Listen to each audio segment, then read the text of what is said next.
CM Dhami ने की विकास कार्यों की समीक्षा। विधानसभा क्षेत्रों में प्रगति पर सीएम धामी सख्त। पहाड़ी क्षेत्रों के विकास पर दिया जोर।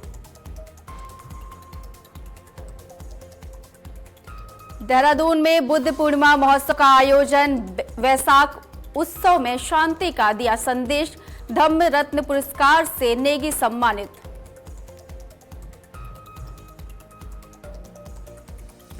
रुड़की में किसान नेता राकेश टिकैत ने खानपुर विधायक उमेश कुमार से की मुलाकात। किसानों के मुद्दों पर की चर्चा। गन्ना भुगतान को लेकर के उठी आवाज।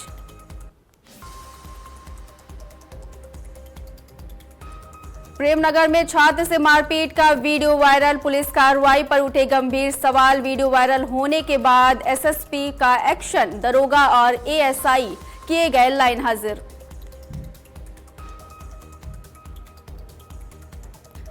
नैनीताल में पर्यटकों की भारी भीड़। ठंडे मौसम में बड़ी पर्यटकों की रौनक। झील में नौका विहार का पर्यटकों ने उठाया आनंद। नमस्कार, बहुत स्वागत है आप सभी दर्शकों का। आप देख रहे हैं आज की खबर। आपके साथ मैं हूं अपर्णा शुक्ला। चलिए अपने इस खास बुलेटिन देवभूमि की शुरुआत करते हैं, जहां उत्तराखंड के मुख्यमंत्री पुष्कर सिंह धामी ने राज्य सचिवालय में यमकेश्वर पौड़ी, श्रीनगर, चौबट्टा खाल, लैंसडाउन और कोटद्वार विधानसभा क्षेत्रों में चल रहे विकास कार्यों की समीक्षा की है। बैठक में उन्होंने अधिकारियों को योजनाओं को समयबद्ध और गुणवत्ता के साथ पूरा करने का निर्देश दिया है।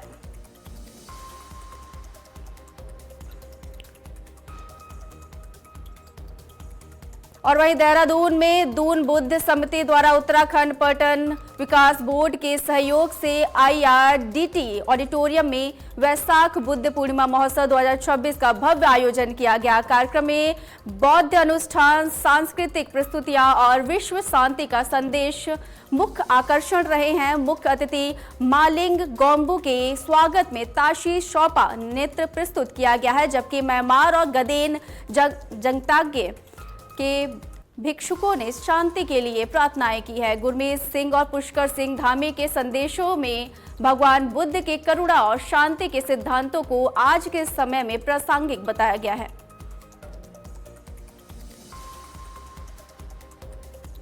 आज हमने देखा कि उत्तराखंड में देहरादून में जो बुद्ध पूर्णिमा का जो दिवस है उसको बहुत हर्षोल्लास से मनाया गया। यहाँ जो बौद्ध धर्म को मानने वाले बौद्ध के अनुयायी जो टिबेटन कम्युनिटी है और जो दूसरे जो कम्युनिटी बुद्धिस्ट खंबा हो गया, बोडिया हो गया और जो बुद्धिस्ट कम्युनिटीज है वो सब लोगों ने, जो नेपाली के भी बुद्धिस्ट कम्युनिटी है, तमांग शेरपा, वो सब लोगों ने मिलके बहुत सुंदर से जो है बुद्ध जयंती का जो समारोह जो है दून बुद्धिस्ट कमेटी ने जो इसको ऑर्गेनाइज किया है तो बहुत सुंदर रूप से हुआ है। और आज के समय में भगवान बुद्ध के विचार, उनका जो संदेश है दुनिया में बहुत ही जरूरी और व्यापक रूप से है, क्योंकि आज दुनिया में युद्ध का माहौल है, जगह जगह पर एक अशांति फैला हुआ है। तो इस समय भगवान बुद्ध का जो उपदेश है करुणा, मैत्री और जो है भाईचारे का, वो सब का संदेश जो है दुनिया में और जोर से फैलाने का जरूरी है। और वहीं देहरादून के विकास नगर में पर्यटन और संस्कृति मंत्री सतपाल महाराज ने कहा कि वर्तमान वैश्विक परिस्थितियों में भगवान बुद्ध के विचार अत्यंत प्रासंगिक हैं और हमें उनके मार्ग पर चलकर प्रेम, सद्भाव और भाईचारे को बढ़ावा देना चाहिए। वह विकास नगर स्थित कार्यक्रम में बैसाखी बुद्ध पूर्णिमा समारोह को संबोधित कर रहे थे। उन्होंने आयोजन समिति की सराहना करते हुए कहा है कि ऐसे कार्यक्रम समाज में शांति, करुणा और नैतिक मूल्यों को मजबूत करते हैं। महाराज ने ये भी कहा है कि केंद्र सरकार द्वारा प्रस्तावित बौद्ध सर्किट कॉरिडोर में उत्तराखंड को शामिल करने का प्रयास किया जाएगा। चलिए बढ़ते हैं अगली खबर की तरफ, जहां रुड़की में किसान नेता राकेश टिकैत और खानपुर विधायक उमेश कुमार की मुलाकात के बाद राज्य की सियासत में हलचल तेज हो गई है। दोनों नेताओं के बीच प्रदेश की राजनीतिक स्थिति, किसानों की समस्याओं और आगामी चुनावी समीकरणों पर विस्तार से चर्चा हुई है। मुलाकात के बाद राकेश टिकैत ने उमेश कुमार की जमीनी समझ की सराहना करते हुए किसानों के गन्ना भुगतान का मुद्दा भी उठाया है। वहीं उमेश कुमार ने इस मुलाकात को पारिवारिक बताया है और कहा है कि वे समय समय पर टिकैत से मार्गदर्शन लेते हैं।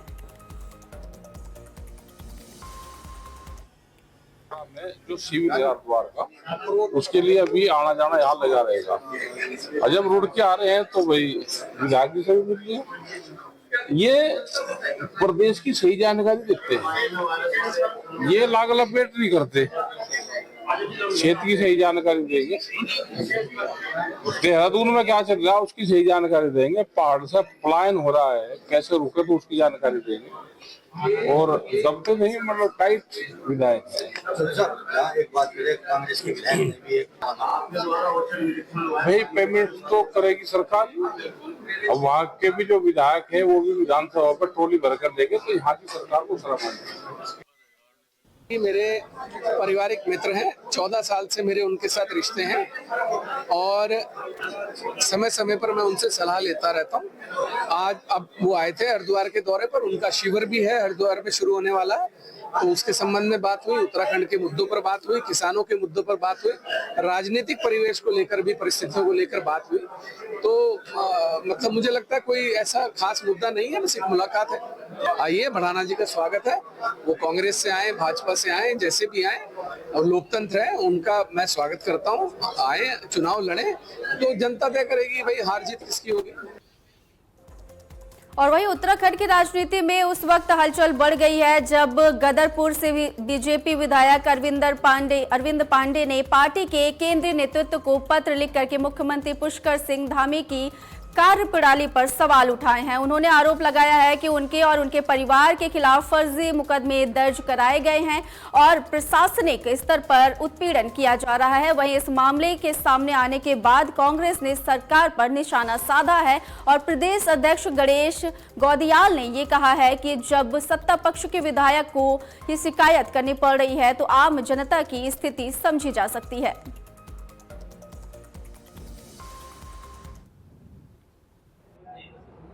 हजारों लाखों लोगों के खून पसीने से बना उत्तराखंड, तमाम लोगों की शहादत से बना ये उत्तराखंड, सपने में भी ऐसा नहीं सोच सकता कि सत्ता में बैठे हुए लोग इस प्रकार के षड्यंत्रों में शामिल होकर किसी के जीवन के लिए धोखा पैदा करेंगे। ये आरोप बहुत गंभीर प्रकृति के हैं और इन आरोपों की जांच के लिए न्यायिक अभिरक्षा में मैं एसआईटी की मांग करता हूं कि एसआईटी का गठन हो। मैंने महामहिम श्री राज्यपाल जी से समय मांगा, लेकिन मुझे समय नहीं मिल पाया और अंततोगत्वा मुझे मीडिया में आकर ये बात रखनी पड़ी कि हम एसआईटी की मांग करते हैं। चलिए खबरों में आगे बढ़ते हैं, जहां देहरादून में महिला आरक्षण को लेकर के उत्तराखंड महिला कांग्रेस की प्रदेश अध्यक्ष ज्योति रौतेला ने प्रधानमंत्री नरेंद्र मोदी को पत्र लिख करके आगामी विधानसभा और लोकसभा चुनावों में महिलाओं को 33% आरक्षण देने की मांग की है। उन्होंने कहा है कि प्रदेश की करीब 1 लाख महिलाएं प्रधानमंत्री को पत्र भेजकर इस मांग का समर्थन कर रही हैं। रौतेला ने यह भी कहा है कि महिला कांग्रेस आगे भी इस मुद्दे पर अभियान और प्रदर्शन जारी रखेंगी ताकि महिलाओं को पर्याप्त राजनीतिक प्रतिनिधित्व मिल सके। पूरे देश में 10 लाख महिलाएं और उत्तराखंड से हम लोग 1 लाख महिलाएं, 1 लाख पोस्ट कार्ड यहाँ से भेजेंगे। आज हम ये प्रदेश कार्यालय से लॉन्च कर रहे हैं, इसके बाद ये कल जिलों में लॉन्च होगा, एक प्रेस कॉन्फ्रेंस होगी। इसके बाद हम लोग भाजपा मुख्यालय का घेराव 33% आरक्षण को लेके करेंगे। उसके बाद हम मुख्यमंत्री आवास का जो घेराव है वो 33% आरक्षण को लेके करेंगे। अगले 1 महीने, पूरे महीने हमारा जो 33% आरक्षण की बात भाजपा सरकार कर रही है उसमें लोगों को जो भ्रमित करने का काम कर रही है, हम लोग उस पे एक कैंपेन चला रहे हैं कि पूरा विपक्ष आपके साथ है। आज महिला आरक्षण आज से और अभी से लागू किया जाए। और वहीं हरिद्वार के सर्वानंद घाट पर एक महिला द्वारा अपने पालतू कुत्ते को गंगा में नहलाने का मामला सामने आया, जिसके बाद घाट पर हंगामा शुरू हो गया। बताया जा रहा है कि परिवार के साथ पहुंची महिला ने कुत्ते को गंगा में नहलाना शुरू किया, जिसका वहां मौजूद लोग विरोध कर रहे थे। विरोध करने पर महिला और लोगों के बीच में बहस हुई। हालांकि बाद में परिजनों ने स्थिति को संभालते हुए महिला को समझाया और वह कुत्ते को लेकर के वहां से चली गई। घटना का वीडियो सोशल मीडिया पर वायरल हो रहा है, जिस पर लोग गंगा की पवित्रता और गरिमा बनाए रखने की मांग कर रहे हैं। ये बोले मैं नहलाऊंगी, नहीं तो अलग से नहलाऊंगा। नहीं, घाट पे इंसान गंगा साक्षात देवी है। वहां विभिन्न लोग अपनी आस्था के तहत अपने पूजा कर्म करते हैं। विभिन्न सनातन धर्मियों के पूजा कर्म में गंगा जल का प्रयोग किया जाता है। इस प्रकार से कुत्ते को नहलाना, कुत्ते के को लेकर इस प्रकार की जबरदस्ती वहां लोगों के टोकने के बाद उनसे झगड़ा करना, ये इतनी बड़ी अनभिज्ञता है कि वो सनातन धर्म में होकर भी केवल और जीव के प्रति प्रेम की तो बात करते हैं, लेकिन उन सनातन धर्म की शास्त्रीय विषयों को नहीं जानते।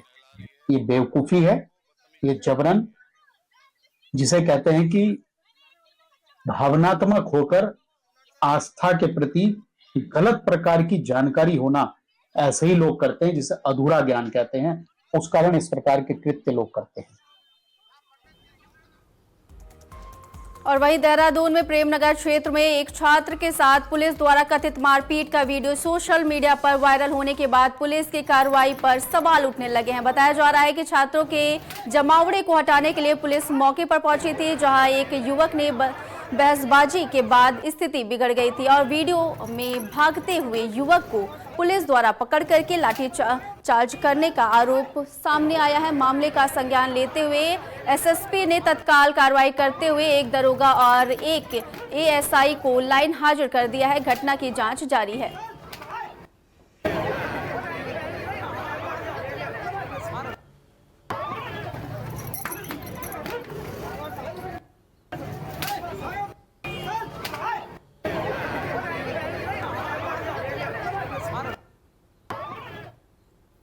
थाना प्रेमनगर पर सूचना प्राप्त हुई कि केहरी गांव के आसपास एक निजी शिक्षण संस्थान के बाहर और उसके आसपास के एरिया में जाम लगा हुआ है।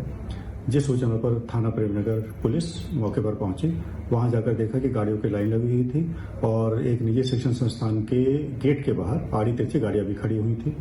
पुलिस के द्वारा तत्काल प्रभाव से उन गाड़ियों को सही किया गया और ट्रैफिक को भी सुचारू करवाने के प्रयास किए गए और ये भी वहां देखा गया कि काफी संख्या में वहां पे छात्र और छात्राएं गेट के बाहर इकट्ठा हो रखे थे। उनको भी पुलिस के द्वारा जो है समझाया गया और वहां से हटने के लिए उनको कहा गया। बयानबाजी अनावश्यक रूप से इसका विरोध किया गया। पुलिस को द्वारा उनको समझाया गया और जब वो नहीं माने तो पुलिस के द्वारा जो है हल्का बल प्रयोग कर स्थिति को नियंत्रण में किया गया। और वहीं रुड़की के बुग्गावाला क्षेत्र से एक दिल दहला देने वाली घटना सामने आई है, जहां एक 12 साल के मासूम को मगरमच्छ ने अपना शिकार बना लिया। बताया जा रहा है कि बंजारेवाला गांव में स्टोन क्रेशर के पास खेल रहे बच्चे पर पानी में छिपे मगरमच्छ ने अचानक हमला कर दिया और उसे खींचकर अंदर ले गया। घटना के बाद इलाके में हड़कंप मच गया है। सूचना मिलते ही पुलिस मौके पर पहुंची और कड़ी मशक्कत के बाद बच्चे का शव बरामद किया गया है। शव को पोस्टमार्टम के लिए भेज दिया गया है। इस दर्दनाक हादसे के बाद परिवार में कोहराम मचा हुआ है और पूरे गांव में दहशत का माहौल है। पुलिस ने लोगों से नदी और जल भराव वाले क्षेत्रों से दूर रहने की अपील की है। चलिए बढ़ते हैं अगली खबर की तरफ, जहां नैनीताल में ग्रामीण इलाकों में वन्य जीवों की बढ़ती धमक से स्थानीय लोग खास चिंतित हो रहे हैं। इसी कड़ी में यहां भीमताल ब्लॉक के रानीबाग क्षेत्र में एक खतरनाक वन्य जीव को पिंजरे में कैद कर लिया गया है। कैद होने के बाद भी जानवर का आक्रामक रवैया देख करके स्थानीय ग्रामीणों में काफी दहशत है। खूंखार वन्य जीवों की बढ़ती धमक से वन विभाग और कार्यप्रणाली पर गंभीर सवाल उठ रहे हैं और वहीं स्थानीय जनप्रतिनिधि और ग्रामीण सतर्कता के साथ ठोस कार्रवाई की मांग कर रहे हैं। नैनीताल के भीमताल ब्लॉक में लगातार मानव वन्यजीव संघर्ष में अनेक लोगों की मौतें हो चुकी हैं और जिसमें 2 बंगाल टाइगर और अनेकों गुलदार पकड़े गए। एक दिन में 3 बाघों का पकड़ा जाना वास्तव में चिंताजनक है और कल भी रानीबाग में एक और बाघ पकड़ करके रेस्क्यू सेंटर ले जाया गया। मेरा मानना है कि जब तक वन विभाग तब तक सुस्ती ना करे जब तक कि जो आदमखोर बाघ है वो पकड़ा ना जाए, और जब तक कि इस बात की पुष्टि ना हो जाए कि जितने बाघ पकड़े गए हैं उनमें वास्तव में ये आदमखोर है, जब तक उसका सर्टिफिकेट नहीं मिलेगा हमें आदमखोर बाघ का, तब तक वन विभाग वहाँ पर पिंजरे लगाए और जो भी रात में गश्त है या जो भी ट्रैंकुलाइज करने वाला काम है उसको लगातार करे। और मैं समझता हूँ कि गाँव वालों को अभी भी बहुत ज़्यादा भयभीत हैं, जागरूक रहने की आवश्यकता है। चलिए खबरों में आगे बढ़ते हैं, जहां गढ़वाल में सतपुली क्षेत्र के रैतपुर मार्ग पर स्थित संसलधार पुल से एक युवक का शव बरामद होने से क्षेत्र में सनसनी फैल गई है। सूचना मिलने पर थाना सतपुली के माध्यम से एसडीआरएफ की टीम मौके पर पहुंची और रेस्क्यू अभियान चलाया। मुख्य आरक्षी विकास रमौला के नेतृत्व में टीम ने कठिन परिस्थितियों में पुल से लटके शव को नीचे उतार करके सुरक्षित बाहर निकाला है।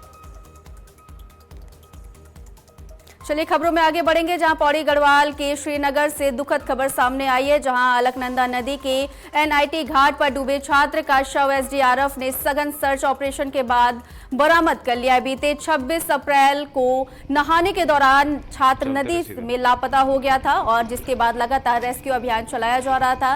निरीक्षक मंजरी नेगी के नेतृत्व में एसडीआरएफ और पीएसी की टीमों ने कई दिनों तक गहराई में डाइविंग कर सर्चिंग की थी। आखिरकार आज टीम को बड़ी सफलता मिली और छात्र का शव बरामद किया गया है। मृतक की पहचान 21 वर्षीय आनंद सोहम के रूप में हुई है, जो एनआईटी श्रीनगर का छात्र था। फिलहाल शव को पुलिस के सुपुर्द कर दिया गया है और आगे की कार्रवाई की जा रही है। और वहीं रुड़की के मंगलौर हाईवे बस स्टैंड पर बड़ा हादसा होते होते टल गया है। एक अनियंत्रित डीसीएम ने ड्यूटी पर तैनात ट्रैफिक पुलिसकर्मी को जोरदार टक्कर मार दी। टक्कर लगने से पुलिसकर्मी गंभीर रूप से घायल हो गया। उसे तुरंत नजदीकी निजी अस्पताल में भर्ती कराया गया। हादसे के बाद मौके पर अफरा तफरी मच गई। बताया जा रहा है कि टक्कर मारने के बाद डीसीएम पास में रखे ट्रांसफार्मर में जा घुसी। हालांकि गनीमत इतनी रही कि ट्रांसफार्मर से करंट या आग नहीं लगी, वरना बड़ा हादसा हो सकता था। घटना की सूचना मिलते ही कोतवाली प्रभारी भगवान महर और सीओ मंगलौर अभिनव चौधरी अस्पताल पहुंचे। घायल पुलिसकर्मी का हाल चाल जाना। पूरे मामले की जांच पुलिस कर रही है। अब खबर लस्कर से है, जहां लस्कर रुड़की स्टेट हाईवे पर एक दर्दनाक सड़क हादसा हो गया है। बहादुरपुर फाटक के पास तेज रफ्तार ट्रक ने 13 साल की छात्रा को कुचल दिया। मौके पर ही बच्ची की मौत हो गई है। बहादुरपुर रेलवे फाटक के पास छात्रा के दादा ने मोपेड सड़क किनारे खड़ी की थी और तभी लस्कर की ओर से आ रही तेज रफ्तार अनियंत्रित ट्रक ने छात्रा को रौंद दिया। हादसे में छात्रा की मौके पर ही मौत हो गई है।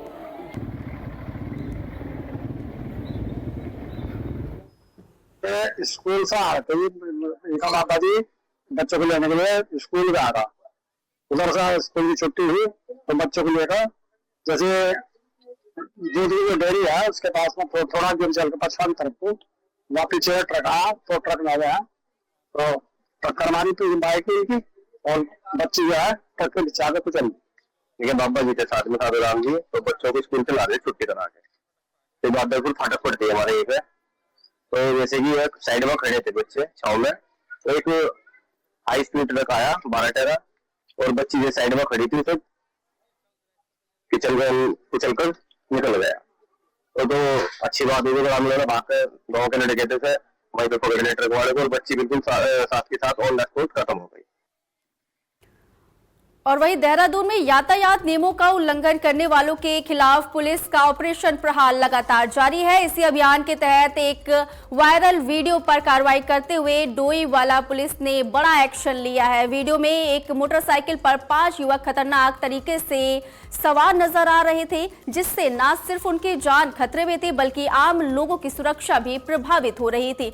मामले का संज्ञान लेते हुए पुलिस ने सीसीटीवी फुटेज के आधार पर आरोपियों की पहचान की और सभी को पकड़ लिया है। कार्रवाई करते हुए मोटरसाइकिल को सीज कर दिया गया है, जबकि चालक सहित अन्य युवकों के खिलाफ वैधानिक कार्रवाई की गई है। पुलिस ने साफ कर दिया है कि नियम तोड़ने वालों को किसी भी सूरत में बख्शा नहीं जाएगा।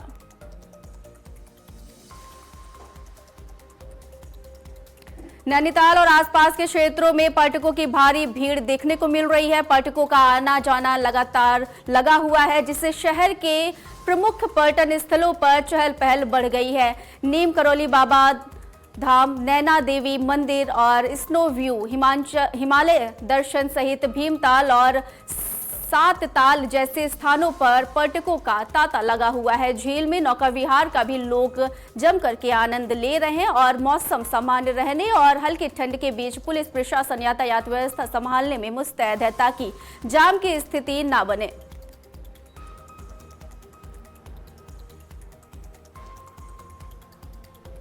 फिलहाल इस बुलेटिन में सिर्फ इतना ही। देश दुनिया की बड़ी खबरों को जानने के लिए देखते रहिए आज की खबर। नमस्कार।